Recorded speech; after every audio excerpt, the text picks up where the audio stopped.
I'm Faye, and I was 33 the night my dad put my grandpa out in a storm.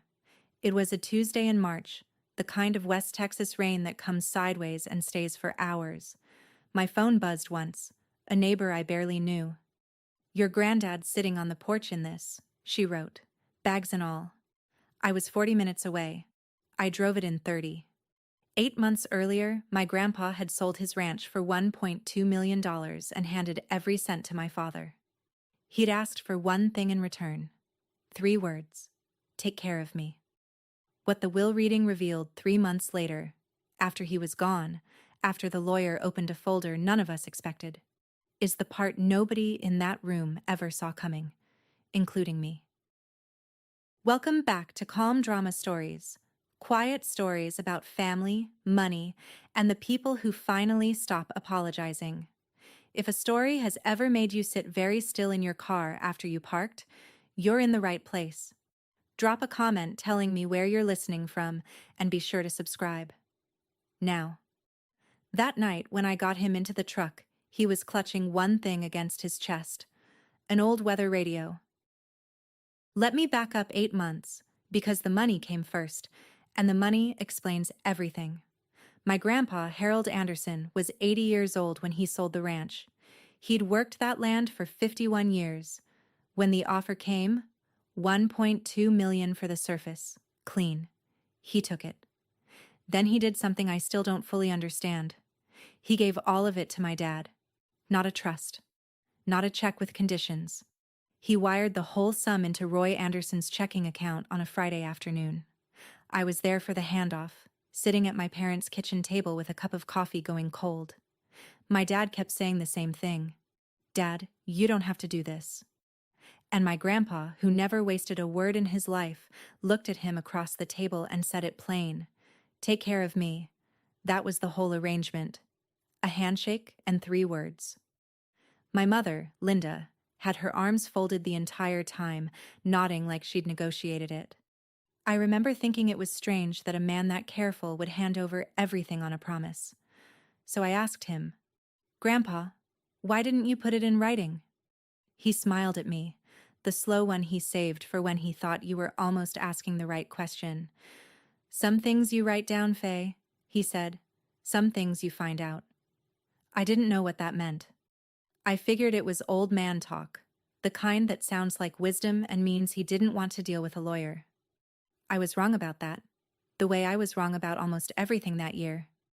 He folded his hands over that weather radio on the table and didn't say anything else. The check cleared by Monday. You need to know who my grandpa was, or none of the rest will land. Harold Anderson was the cheapest rich-feeling poor man in the state of Texas.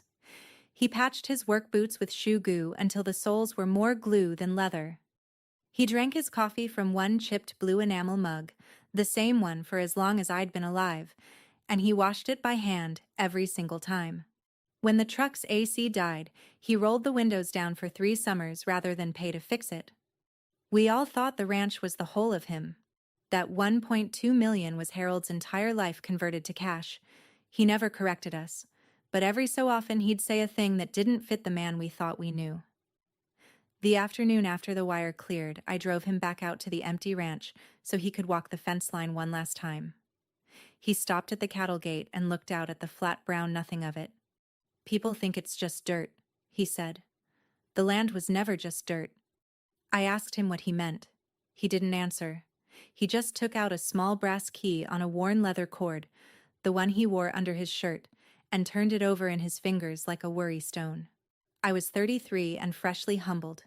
My own startup, an ag-tech soil sensor company I'd poured 4 years and every dollar into, had folded the spring before. I was doing contract coding out of a 1-bedroom apartment and pretending I had a plan. So when my grandpa talked about dirt that wasn't just dirt, I half listened, the way you do when you're busy losing at your own life. He slid the key back under his collar. We drove home in the heat with the windows down. That brass key became a small game between us. He wore it everywhere, even to the dinner table, and once I asked him straight what it opened. He pinched it through his shirt and grinned. "Key still opens something worth opening," he said. "That's all I'll tell a girl who lost a whole company. Coming from anyone else, it would have stung. From him, it was almost tender. Harold's way of saying he hadn't written me off, even if I had. He moved into my parents' house in town that week. Roy gave him the back bedroom that used to be my brother Dale's. For about a month, it looked fine from the outside. Then the phone calls started. My mother would call me, her voice arranged into worry. "Faye, has your grandfather said anything to you? About us? About the house?" I'd say no, because he hadn't. Linda would go quiet for a second too long. "Well," she'd say, "he gets confused. We just want to manage things properly." I didn't have a word for it then. I do now. It's the oldest move in elder abuse. You isolate the money conversation, you keep the responsible relative in the dark, and you call it managing. My mother was very good at it. She'd grown up with nothing and married into the Andersons expecting more than Harold's frugality ever gave her. 30 years of feeling house poor in a family that owned land. When the 1.2 million landed, something in her decided it was finally, at long last, owed. I didn't see the danger in those phone calls. I thought my parents were tired. I thought caring for an old man was just hard. I told myself that for weeks, right up until the night the bags went out on the porch in the rain. So now we're back at that Tuesday in March. The rain. The neighbor's text. I left a video call mid-sentence, grabbed my keys, and drove the 40 minutes to my parents' house with the wipers losing the fight the whole way. When I pulled up, my grandpa was sitting on the front steps under the porch light, 2 canvas bags beside him, already soaked through. That same weather radio held against his chest like a child holds a stuffed animal, the antenna up, the little speaker crackling out a storm advisory nobody needed because the storm was right there. The porch light was on. The house lights were off. They'd put him out and gone to bed. I came up the walk and my father opened the door before I could knock, like he'd been waiting to explain himself. "Faye, it's not what it looks like," Roy said. "There's a wait list at Sage Meadows. We're just—" My mother appeared behind him in her robe. "We took him to the curb so the transport van could find him easy," she said. "In the morning. In a thunderstorm." At 10 p.m. I asked them how long he'd been outside. Roy looked at the floor. Linda lifted her chin. "He's not our problem anymore," she said. "We did our part." "There's no van," I said. "There's no Sage Meadows. There's just an 80-year-old man in the rain." Nobody answered me, so I stopped talking to them. I went back down the steps, crouched in front of my grandpa, and put my hand on the cold radio. "Hey," I said, "let's get you out of here." He looked at me, and for a man who'd been confused all month according to my mother, his eyes were perfectly clear. "Take care of me," he said. Quiet. Not a plea. More like he was handing something off. I got his bags. I got him into the truck. As I buckled him in, the porch light went off behind us. We drove away from that house in the dark, the radio still crackling between us. My apartment was 800 square feet and not built for 2. I gave my grandpa the bedroom and took the pull-out couch. That first night, I peeled him out of wet clothes, got him into one of my old company t-shirts, and set him up with extra blankets while the radiator clanked. He didn't complain. Harold never complained. He sat on the edge of my bed at midnight, drying that ridiculous radio with a dish towel, checking that it still worked. It still worked. By the second day, I'd reorganized my entire life around him. I made a spreadsheet. I'm a software engineer. Spreadsheets are how I love people. With his medications, his blood pressure schedule, his cardiology appointment, the foods that didn't fight his stomach. I moved my contract calls to early mornings so my afternoons were his.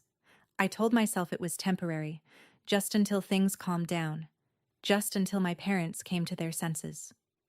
They didn't call. My brother did. Dale's text came in on the 3rd day.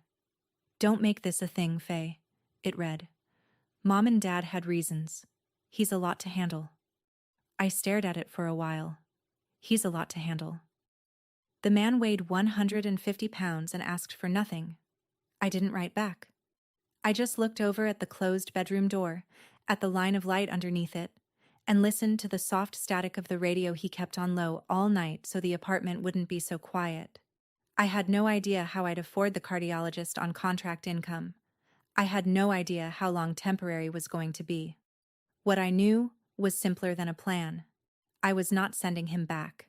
Whatever it cost, in money or sleep or my own stalled-out life, I was not sending him back. Here's the thing about people who do an ugly thing in private. They work twice as hard at looking good in public. Within a week, my mother had a story, and she told it to everyone. She told it at church. She told my aunts on the phone. She told the cousins on the group thread I was somehow still on. We did everything for Harold, she'd say.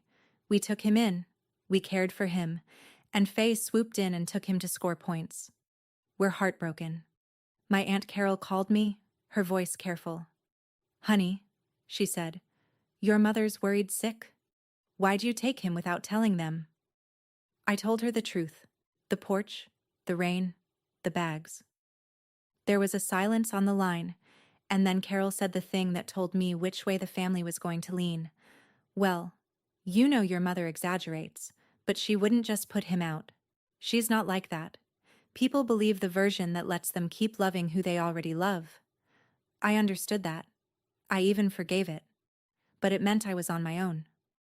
My mother had a 30-year head start on being the sympathetic one, and I'd just lost a company and moved a sick old man into a studio apartment. On paper, I looked like the unstable one. You always did love playing the martyr, Faye, my mother said, the one time she called that month, to ask whether Grandpa had mentioned the ranch money. Not how he was. Whether he'd mentioned the money. I told her he was sleeping and hung up. Then I sat on my pull-out couch and did the math on a cardiology copay I couldn't cover, and I laughed, because the alternative was the other thing, and I'd promised myself I wasn't going to do the other thing in front of him. I broke down and called my parents once. Not for me. For him. His blood pressure medication had jumped to $240 after the cardiologist adjusted the dose, and I'd just had a contract fall through. So I swallowed every ounce of pride I had left and called the people sitting on $1.2 million to ask them to split a prescription for the man that money was supposed to be for. My mother answered on the fourth ring. I explained it flat. No drama, just numbers. There was a pause. Then she said it, in a tone so reasonable it took me a second to feel the knife. We took care of him, Faye. The check cleared. I asked her what that meant. It means we did our part, she said. We took the responsibility. We got the money. It's done. He's your project now. He's your project now. As though a person were a side gig I'd picked up. I didn't argue. Arguing with my mother was like wrestling smoke. You ended up exhausted and dirty and holding nothing. I just said okay and hung up and stood in my kitchen for a minute, and that's when it finally clicked. The whole shape of it. To my parents, that $1.2 million wasn't a trust. It wasn't even really payment. It was a buyout. They'd cashed a check and considered their father paid off. Settled. Closed. The promise was a receipt to them. Take care of me had been answered by the check cleared, and in their ledger the books were balanced. I went and looked in on my grandpa. He was awake, propped up, the radio murmuring. You okay, kid? He asked, because somehow he was the one checking on me. Never better, I said. He didn't believe me, but he let me have it.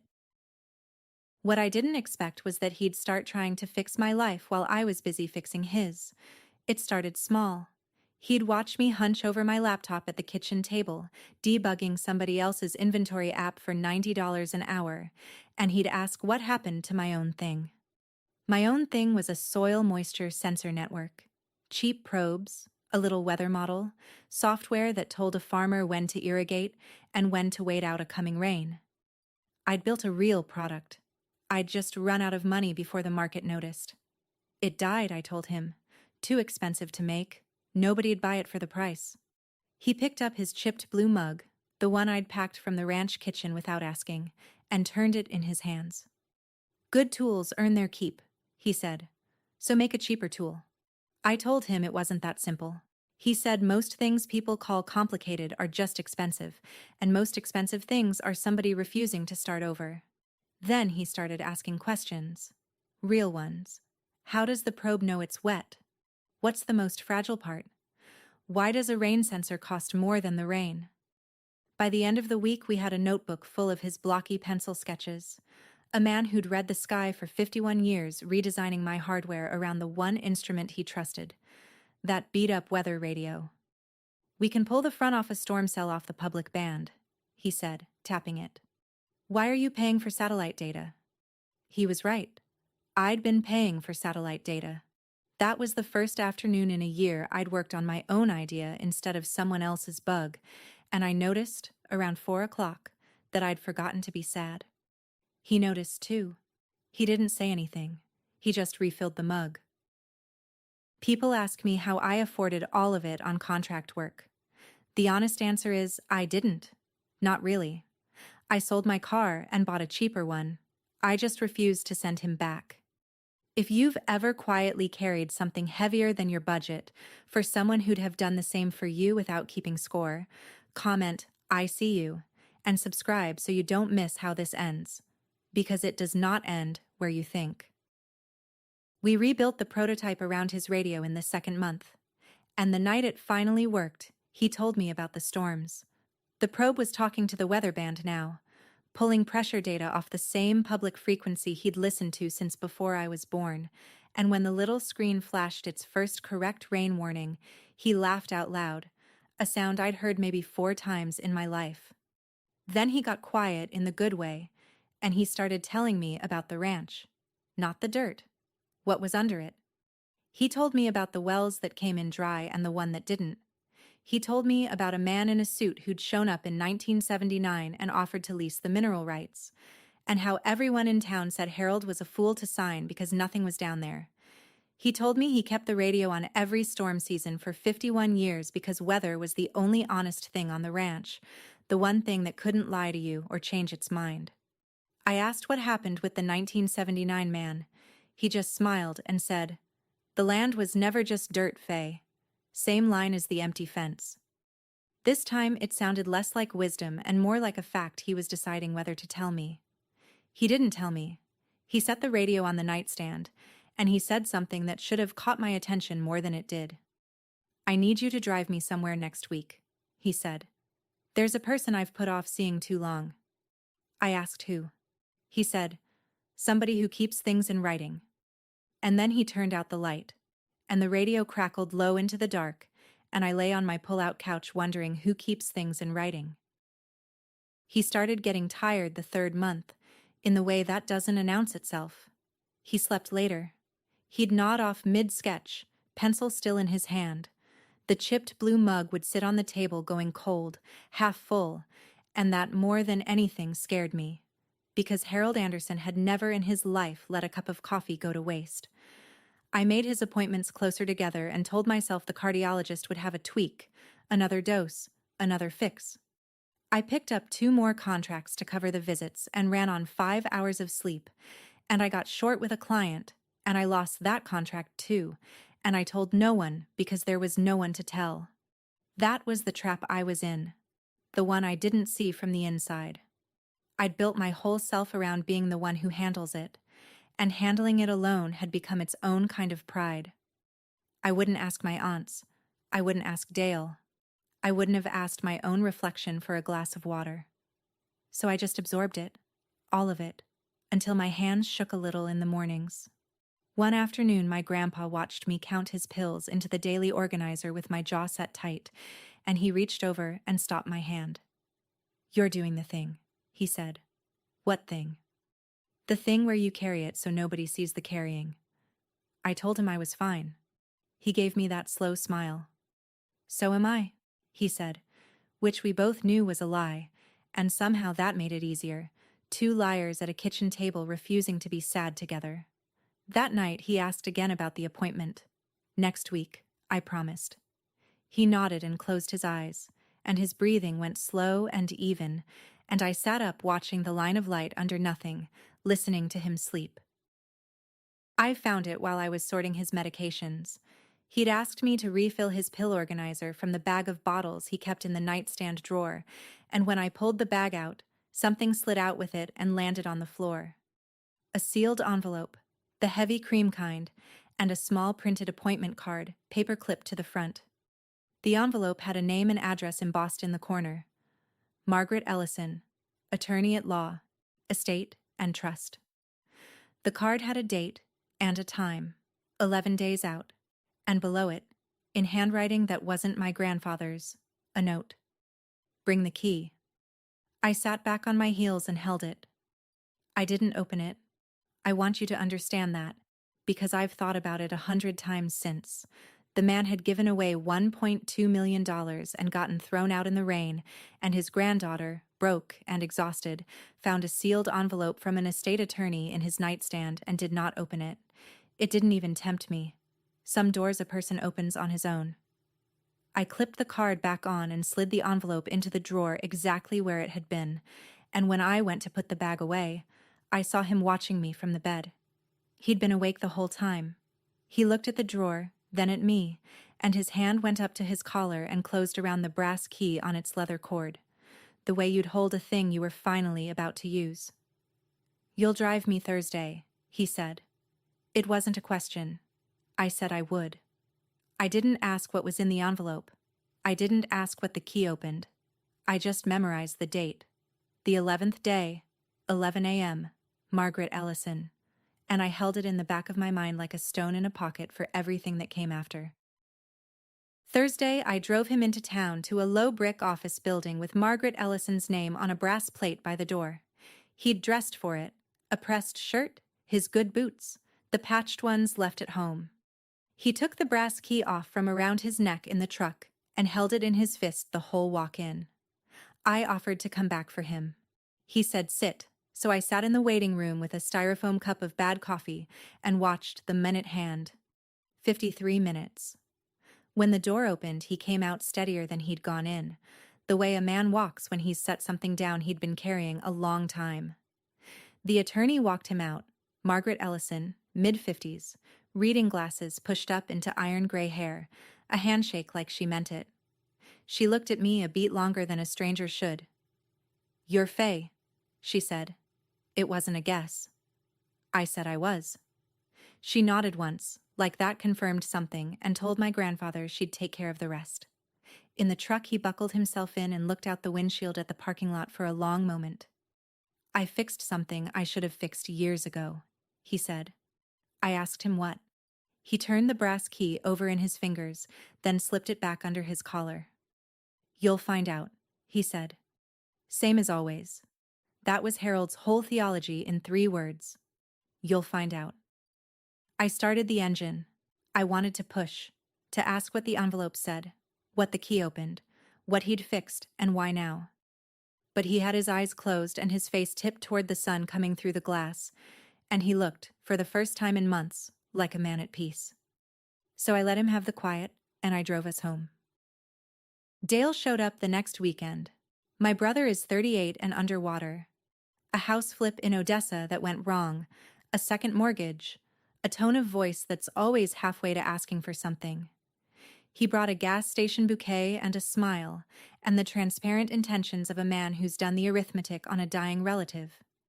He sat with Grandpa for 10 minutes, mostly talking about himself, then found me in the kitchen. "So how's he doing?" "Really," Dale said, and I knew really meant financially.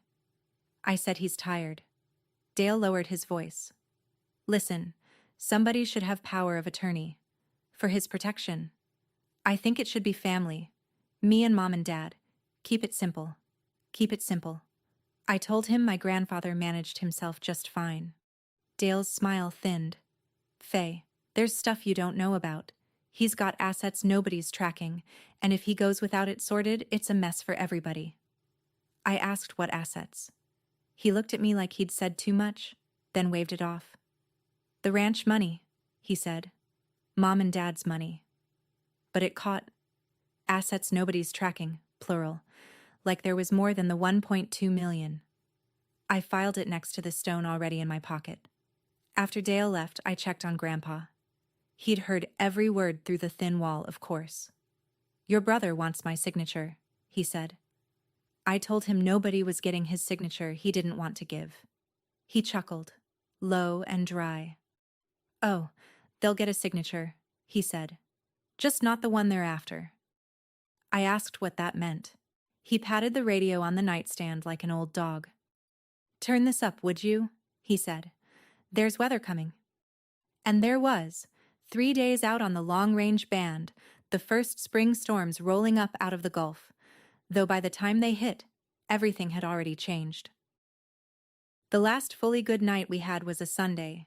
He felt strong, ate a real dinner, sat up at the kitchen table while I soldered a new probe lead. The radio played a baseball game low. He watched my hands work for a while, and then he said the thing I've kept folded up and carried ever since. You never once asked me what was in it for you, he said. I looked up. He was turning his mug slowly on the table. Your parents, the day of the wire, your brother last weekend. First question out of all of them was always what's in it for me. You've had me 3 months. You sold your car. You haven't asked once. I told him there was nothing to ask about. He shook his head slowly. That's the whole thing, Faye, he said. That's the entire thing. I didn't know what to say, so I said the true thing, the small one. I didn't take you in for a reason. I took you in because it was you. He was quiet a long moment. Then he said it, and he flipped my own grandfather's 3 words around so they pointed back at me. You did take care of me, he said, past tense, like he was closing a book he'd been reading a long time. I made some joke about how the job wasn't done yet. Eat your vegetables. And he let me. But something had settled in him. A stillness I mistook for peace, and only later understood was a man arriving somewhere. He went to bed early. I tucked the blanket and turned the radio down. Not off, the way he liked. At the door he said, "Good night, kid." I said, "Good night, Grandpa." Those were the last ordinary words we traded. I didn't know that. He might have. I'm going to tell you what the lawyer read out loud, and I promise it's worth the wait. But first, if you have an aging parent or grandparent and you've never once put your care arrangement in writing, take this as your sign. A handshake is not a plan. A cleared check is not a contract. Comment noted if you needed to hear that today. Hit subscribe and stay with me, because this is where it turns. He didn't wake up on a Wednesday morning. I knew before I opened the bedroom door, the way you know a house is empty the second you step in. He'd gone in his sleep, sometime in the small hours, with the radio still murmuring on the nightstand and the chipped blue mug rinsed and upside down on the drying rack where he'd left it the night before. He'd washed his own mug, 80 years old, 3 months from a porch in a thunderstorm, and the last thing he did was rinse his cup so I wouldn't have to. I sat on the edge of the bed for a long time. The radio kept talking. A calm voice reading out a marine forecast for a coast 400 miles away, for boats neither of us would ever own. At some point I reached over and turned it off, and the apartment got so quiet I couldn't stand it, so I turned it back on. Then I did the things you do. I called the doctor. I called the funeral home. And then, because they were his family and it was the decent thing even when they hadn't earned decency, I called my parents. My mother picked up. "Mom," I said, "Grandpa passed last night." There was a silence on the line. And then, I will hear this until I die, the first thing out of my mother's mouth was not a sound of grief. It was a question, quick and bright and reaching. "Oh," she said. "Oh, Faye. Has anyone called the lawyer? Has anyone called the lawyer?" Her father was 4 hours cold, and her first instinct was the estate. I told her I had to go and hung up. The radio crackled. I made myself a cup of coffee in his mug, and I let it go cold, just to know how it felt. The funeral was where my mother gave the performance of her life. She wore charcoal gray and wept on cue at the front of the chapel, dabbing under her sunglasses, accepting the arm of every cousin who came to comfort her. "We took such good care of him," she told the receiving line, again and again, until the line itself believed it. "We did everything we could. At the end, he just wanted to be with family." People nodded. People held her hands. My Aunt Carol shot me a look across the room that said, "See, she's devastated. How could you have thought?" I stood off to the side in a black dress I'd bought for a startup pitch I never gave, and I said nothing, because there is no winning a grief contest against a woman willing to cry at her own crime. Dale gave a eulogy about the value of hard work that was somehow mostly about Dale. My father didn't speak. Roy sat in the front pew with his hands between his knees and his eyes on the floor, and twice I saw him glance at the casket and then look away fast, like it hurt to be seen looking. That was the first crack I noticed in him. I tucked it away too. After the service, while the crowd thinned, a woman in iron gray hair came up the aisle toward me, Margaret Ellison in a navy suit, a leather folder under her arm. She offered her condolences, plain and real, and then she handed me a card with a date and time on the back. "The reading of the will," she said. 10 days out. My office. She held my eyes. "Your grandfather asked that everyone be in the room," she said. Everyone. And then she did the strangest thing. She glanced once at my mother across the chapel, looked back at me, and nodded. A small, private nod, the kind that means I know something you don't yet. The 10 days before the reading were their own slow weather. My mother's story hardened into family fact. Faye took advantage of a confused old man. Faye isolated him from his loving son. Faye is after the estate. The irony of that last one, coming from the woman whose first question over her father's body was about the lawyer, could have powered a small city. The cousins took sides. Aunt Carol called to suggest, gently, that maybe I should let the family handle the will stuff and not make a scene. A scene? I'd made a casserole every night for 3 months and lost 2 contracts and a car. My mother cried at a chapel, and that was grief. I refused to argue, not because I was a saint. I wanted to scream the truth into the group thread until my throat gave out. I refused because I'd watched my whole family spend 8 months proving that the loudest version wins, and I had decided I was not going to fight on their field. Let them talk. The talk wasn't the trial. The talk was just talk. I'm not going to argue about a man I actually showed up for, I told Carol, and I hung up before she could make it a scene about how I'd made it a scene. In the quiet apartment, I kept his radio on. I kept his mug on the windowsill. And I kept the brass key. Because 3 days after the funeral, sorting the last of his things into a donation bag, I'd found it. Not on its leather cord around his neck, where it had lived for months. Lying loose in the nightstand drawer, on top of a folded slip of paper, in his blocky pencil hand. "Give this to Margaret," it said. So I would. 10 days felt like a year. The storm on the long-range band kept building. The morning of the reading, I did something that probably sounds strange. I put his weather radio on the passenger seat of the truck and buckled it in. I know how that reads. I'm an engineer. I don't believe a radio carries a soul. But I'd driven him to the lawyers once already with that thing crackling between us, and I wasn't about to do the last drive with the seat empty. So the radio rode shotgun, antenna up, reading out a severe thunderstorm watch for the whole county. The storm we'd been tracking for days. Finally arriving. The brass key was in my coat pocket, wrapped in his pencil note. I'd thought about what had opened the entire 10 days and gotten nowhere. A safe? A locker? A drawer in some office that had been his all along? I parked outside Margaret Ellison's low brick building as the first fat drops hit the windshield. My parents' Buick was already there. So was Dale's truck, the one he couldn't afford. I sat for a second with my hand on the radio's warm plastic case. "Whatever's in there," I told it. Like an idiot. Like a grieving idiot. We did our part. Then I turned it off, and the cab went quiet, and I picked up the key and the note, and went inside to learn what my grandfather had spent his last clear afternoon putting into writing. The waiting room smelled like rain and toner. My mother sat with her ankles crossed and her chin up, already wearing the face of a woman about to be vindicated. Dale bounced his knee. My father sat slightly apart, staring at the carpet, and when I came in, he looked up at me with an expression I couldn't read, something between dread and apology, and then looked away.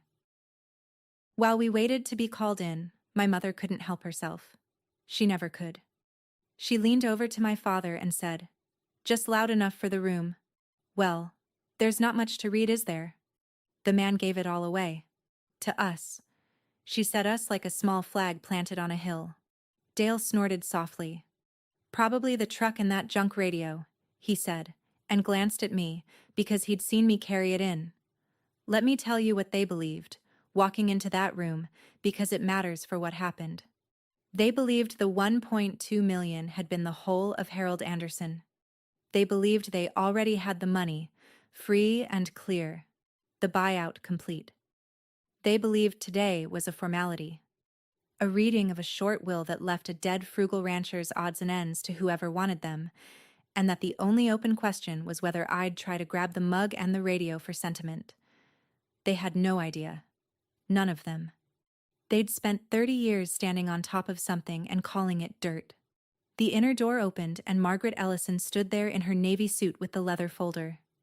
She looked at all of us, one by one, and her gaze stopped on me last. Harold updated everything 8 weeks ago, she said. The whole room went still. 8 weeks. My mother's smile flickered. 8 weeks ago, put it after the porch, after the rain, after he'd moved into my 800 square feet and started sketching sensors and asking who keeps things in writing, updated everything. Margaret stepped back and held the door. Please, she said. He asked that I read it with all of you present. He was very clear about that. We filed in. The rain hit the windows hard. The conference room was small. A long table, 8 chairs, a window streaming with rain, a metal credenza against the far wall. My Aunt Carol and one of the cousins had come too, as witnesses Margaret had apparently asked for. We sat. My mother and father on one side, Dale beside them, me across, the relatives at the foot. Margaret took the head of the table and set down the leather folder, and beside it, a second thing. A long gray metal file cabinet drawer, the lockbox kind, that she'd lifted up onto the credenza. It had a small keyhole. I felt the brass key in my pocket like it had gotten heavier. Before I read the document, Margaret said, "Your grandfather left an instruction." She slid a folded note across to me. I opened it. His pencil. "Faye," it said. "Open it when she asks. The key is yours." So I stood, and I walked to the credenza, and with every eye in that room on me, I took out the brass key on its worn leather cord and fit it into the lock. It turned like it had been waiting 51 years. Inside the drawer was a single accordion file, thick, labeled in his blocky hand, the land. I carried it to the table and set it in front of Margaret. My mother's voice came out thin. "What is that?" Margaret opened the file, put on her reading glasses, and looked around the table over the top of them. "This," she said, "is what Harold Anderson actually owned, and the temperature in that room changed before she'd read a single number." Margaret read it plainly, no drama, which made it worse for them. In 1979, she said, Harold Anderson severed the mineral estate from the surface of his ranch and signed a mineral lease that the rest of the county thought was worthless. It was not worthless. For 46 years, those minerals had produced, slow at first, then steadily. Then, after the new wells came in across the basin, substantially. Harold had never spent a dollar of it. He'd let it accumulate in accounts and conservative holdings he managed himself, alone, telling no one, patching his boots, rolling his windows down. When he sold the surface of the ranch last year, Margaret said, he sold only the dirt. He kept what was underneath. She turned the statement around so the table could see the bottom line. The mineral estate and its accumulated proceeds were valued, as of 8 weeks ago, at just over $20 million. $20 million. The number sat in the middle of the table like a stone dropped through a window. Dale made a sound like he'd been hit. My mother said, "That's impossible," in a voice that had lost all its certainty. Carol's hand went to her mouth. And my father didn't look at the statement at all. He was looking at the accordion file, at the words, "the land," in his own father's pencil, and his face had gone gray. The land was never just dirt. I heard it in my grandfather's voice as clear as if the radio in the truck had carried it in. He'd told me twice. He'd told me at the empty fence and again the night the prototype worked. And both times I'd half listened, busy losing at my own life. My mother recovered first, the way predators do. Fine, she said, gripping the table edge. Fine. But we have the 1.2 million. That's settled. That was his gift to Roy. Margaret let her finish. Then she drew a single page from the file and laid it flat. About that, she said, Harold documented the transfer of the $1.2 million in this estate plan. He recorded it not as a gift and not as payment for care, because no caregiver agreement was ever signed. He recorded it as an advance against Roy's share of the estate. An advance. My mother didn't understand the word yet. I watched it land on her in stages. Margaret made it simple. It means, she said, the 1.2 million has already been counted. It comes off the top of what Roy was to receive. There is no separate gift. And under the terms Harold signed 8 weeks ago, after deducting that advance, the remainder allocated to Roy Anderson is... She ran her finger down the page. This amount. She turned it around.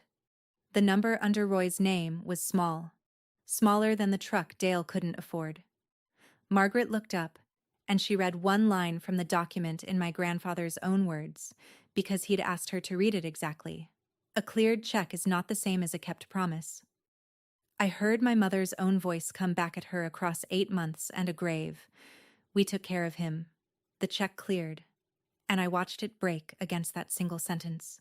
She'd built her whole defense on a receipt, and my grandfather, from inside a folder labeled in pencil, had just informed the room that he'd never accepted the receipt as payment at all.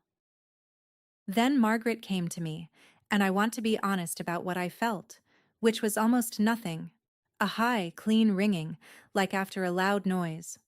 The residue of the estate, she read, after the advance to Roy and modest bequests to others, including a fund Harold directed be established, passes in trust to his granddaughter, Faye Anderson. She named the figure. I didn't hold on to it. I was holding on to the edge of the table and the brass key, still warm from my hand. Margaret set down the statement and picked up the cream envelope I had found and never opened, 11 days before I ever met her. He asked me to read this to you, all of you, at the end, she said.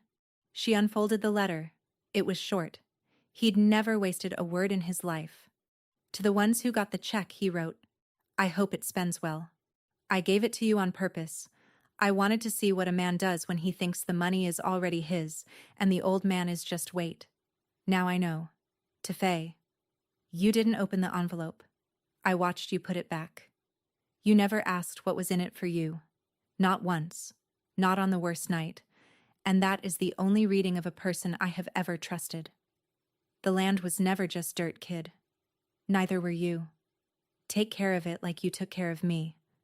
I didn't cry in that room. I'd promised myself I wouldn't do the other thing in front of them, and I kept the promise the way I'd kept the other one. But I put my hand flat on the accordion file, on the word land in his pencil, and I left it there.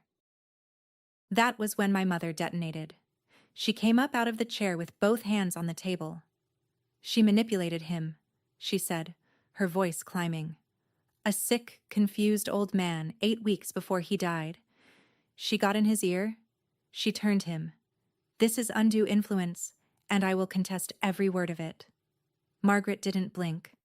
The video record of Harold's capacity assessment is in the file, she said. 2 physicians. He was found fully competent. You're welcome to contest it. My mother turned on me instead. After everything I gave up for this family, she said, 30 years, and you steal it out from under us with a soldering iron and a sob story. Her face was wet now, but it wasn't grief. It was rage wearing grief's clothes, and everyone in that room could finally see the difference. Dale had his head in his hands, doing the math on a number that wasn't coming. Carol had gone very still and was looking at my mother like she was seeing her clearly for the first time in 30 years.